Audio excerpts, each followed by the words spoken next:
নজর রাখবো পরবর্তী সংবাদে। রাজ্যে ফের চুরি।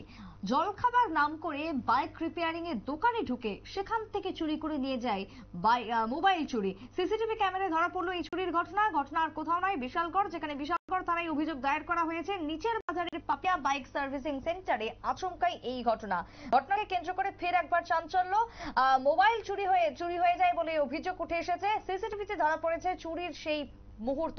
কি বক্তব্য, কি অভিযোগ রয়েছে শোনাবো।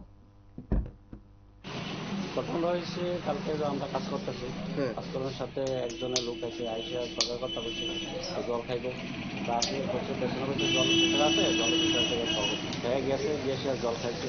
তার সাথে ফিল্টার উপরে একটা মোবাইল আসতো, মোবাইলটা হ্যাঁ কি করছে, আমরা যত সবাই কাজ করতেছি আর মোবাইল দিকে আসলো, একটা মোবাইল আসলো, জল খেতে গেছে, ফিল্টার থেকে মোবাইলটা নিয়ে পাওয়া গেছে। কার মোবাইল এটা? মোবাইলটা হচ্ছে আমার স্টাফের মোবাইল। কোন জায়গা এটা? বিশালগড়।